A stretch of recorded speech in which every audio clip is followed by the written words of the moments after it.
Hello guys, welcome back to our channel. Today we have got a lineup of jokes for you that are guaranteed to crack you up. Let's straight dive into the fun. A grumpy old businessman lost his longtime business partner while they were attending a conference overseas. The local funeral director explained the options.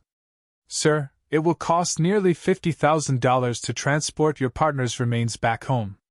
Or, for just a few $100s, we can arrange a respectful burial here."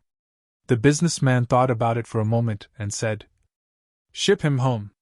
The funeral director looked puzzled. "Sir, many people would consider it an honor to be buried here. Why spend so much money sending him back?" The businessman nodded thoughtfully. "Well, many years ago, someone was buried around here, and 3 days later came back." He shook his head. "I'm not willing to take that chance." Three office coworkers were working late one evening when they discovered a strange old remote control tucked away in a storage cabinet.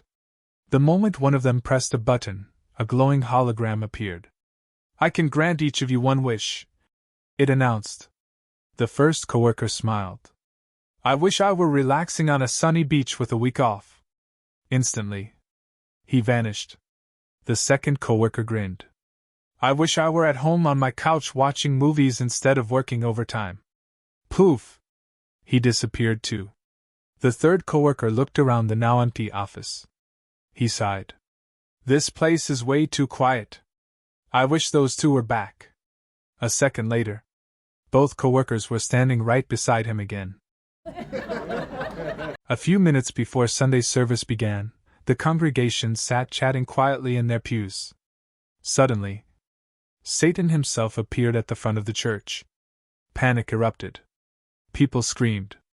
They bolted for the doors. They trampled over one another trying to escape.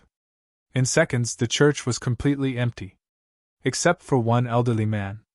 He sat calmly in his pew, not moving an inch. Satan walked up to him and asked, "Do you know who I am?" The man replied, "Sure do. Aren't you afraid of me?" Satan asked. "Nope. You realize I could kill you with a single word? Wouldn't doubt it. I could cause you unbearable misery for all eternity." "I know." Satan stared at him, confused. "And you're still not afraid?" "Nope." Finally, Satan asked, "Why not?"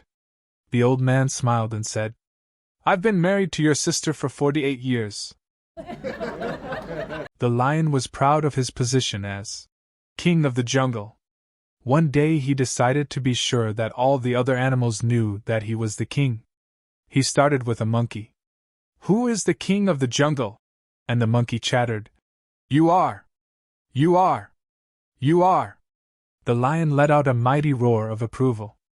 Next was a tiger, to whom he asked the same question.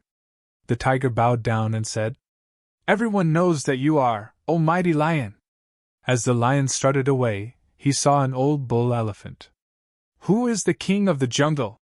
he demanded of the elephant. The elephant immediately grabbed the lion with his trunk, whirled him around in the air 10 times and slammed him into a tree. Then he pounded him into the ground with his feet, gored him with his ivory tusks, and finally threw him in the watering hole. The lion, bruised, battered and beaten, struggled to his feet. "Look," he told the elephant. "Just because you don't know the answer is no reason to get upset."